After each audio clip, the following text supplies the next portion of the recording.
Hey guys, in this video, I want to cover 9 important things you need to know in order to select the correct network switch for your AV or IT projects.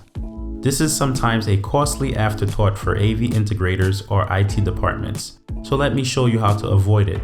Let's jump right into it.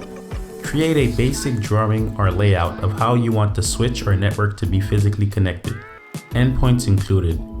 You need to be able to translate your idea for other team members to understand. Make sure you label the switch and endpoints on the drawing so that it's easy to identify what is what. Create a basic network design. Identify the port count. This step forces you to do a device count. You not only confirm the number of ports needed for the endpoints designated for the switch, but you also assign a naming convention. Endpoint network port requirements. Some endpoints such as workstations, servers, AV or broadcast gear require 2 or more network ports. This count allows you to have the correct information in order to order the correct switch. Is PoE required? Depending on some of your AV designs, PoE may be required to power AV over IP devices due to lack of electrical wiring in those zones. If that is the case, you need to confirm the type of PoE each PoE device is required. Built-in or modular power supply. If your network switch is not a core switch or is being used for testing or a small room, you can choose to have a switch with a built-in power supply. If, however, this is a core, distribution, or access switch for any critical, security, financial, and broadcast applications, I recommend a modular power supply using both power supplies for both redundancy and more PoE power capacity. Power connector type. You need to know what type of power strip the switch is going to be connected to, as there are different electrical connector types. There is more flexibility with switches that use modular power supplies. Voltage wattage. Make sure you review the power or connection requirements where the switch will be installed. Assign a device name to the switch and endpoints. Abbreviate. Abbreviate the endpoint device names to make the device identifiable or create a naming convention. Switch name. On the diagram, label the switch with the name or host name you will use which best identifies its purpose. Endpoint names.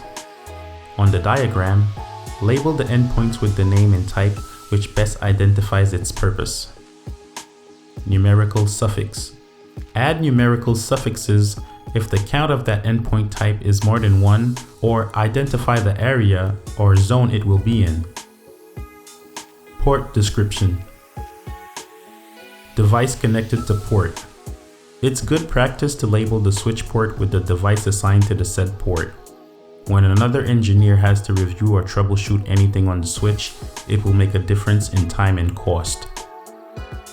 Port VLAN. The port VLAN is not mandatory, but you can add the VLAN name or number in the port description for yourself or others. I would treat it the same way I would for labeling inputs and outputs or name controls on a DSP file. Port traffic type. Sometimes if you have special ports that carry traffic that requires licensing or that requires trunk ports, it's good to make it known in the port description. Port connection. I would recommend adding trunk port descriptions in switch configurations as source to destination. Some AV engineers with less network experience may assume all ports are configured as access or untagged ports, so make it clear. Port types. Access or untagged ports. Access or untagged configured ports are the ports you can connect your computer and most network endpoints to. Trunk or tagged ports. Trunk or tagged configured ports are used mostly for switch interconnectivity, or in other words connecting 2 or more switches to each other or directly through copper or through a fiber patch panel. Some AV and broadcast equipment require trunk or tagged ports as well. AVB ports. AVB stands for Audio Video Bridging, and AVB ports need to be set up as trunk ports on Cisco Catalyst switches, for example. I'll make a video on AVB and get more in depth. Port channel. Other configuration types can apply to your trunk connections, like virtual port aggregation using physical trunk connections. More on that later. Hey, don't forget to subscribe if you find value in the content. VLAN or not. So, when an unmanaged switch or managed switch comes right out of the box and you connect devices to it, you're usually communicating on VLAN 1 or the default VLAN. Best practice not to use VLAN 1. For security purposes, it's not a good idea to use VLAN 1 on your managed switches. You don't have much of a choice on unmanaged or dumb switches. VLAN IP. Depending on how you plan on using the switch, you may or may not need to give the switch a VLAN IP. Some switches use DHCP to receive the switch IP for VLAN 1. We'll discuss this further in another video. VLAN routing. Will you need VLAN routing or inter-VLAN routing? This is based on your design and needs, but make sure you understand if this will be necessary and plan accordingly. IP address. Switch default IP. Switches with a default IP address are considered managed switches. Some switch manufacturers use default IPv4 IP addresses, which allows you to connect, interface, and configure the switch. Management IP. Management IP is practically the same as default IP. However, it's encouraged to create a switch management VLAN that is not VLAN 1. VLAN IP. On some switches, the default IP or VLAN 1 IP means the same. Switch IP address. A switch may have multiple IP addresses assigned to its multiple VLANs, so sometimes you must ask the IP of which VLAN. Standalone or networked switch. Standalone. Will the switch be a standalone switch, meaning will it be independent like an island and not connect to another switch? Networked. Will the switch be connected to another switch? If yes, through SFP modules, using copper or fiber? SFP, QSFP, ports, modules. Does the switch have built-in SFP ports, or do you need to purchase an SFP or QSFP module for the switch? Fiber or copper. Based on your workflow and design, if you're connecting to other switches through SFP modules, you may choose either fiber or copper. As you may know, they both have their own pros and cons. You should check out my cables and signals video that goes over the fiber and copper connectivity in much more detail. All these questions you must be able to answer. Layer 2 or Layer 3.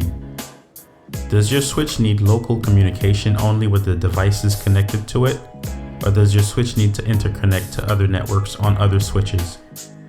If it's only local, a Layer 2 switch or Layer 2 functionality might be enough. Default gateway. You will need a default gateway to communicate with other devices on other networks. VLAN IP. In a Layer 3 situation, the VLAN IP address is used as the default gateway for that VLAN when routing is enabled. Routing. Do you need routing capabilities? Do you need inter-VLAN communication? Then you'll have to enable routing on those VLANs. You need Layer 3 features in order to accomplish that. Switch interconnectivity. Fiber or copper? Again, it depends on your needs. In commercial AV, we rely more on fiber for switch interconnectivity for speed, reliability, and affordability. 1 gig, 10 gig, 25 gig, 40 gig, or 100 gigabit Ethernet. What infrastructure bandwidth will you need depends on the amount of devices, traffic, and type of traffic that will exist on your networks. Based on results on that research, you will know what the minimum requirements will be for the switch you need. Spanning tree. While designing your network, Make sure you plan the type of spanning tree you will need to configure to maximize the performance and uptime of your network based on your network topology. Stack. Will you be stacking switches instead? Will any of your traffic be affected by it? I know AVB traffic won't be happy. Maybe it's irrelevant for the amount of data or type of data your switch will be forwarding.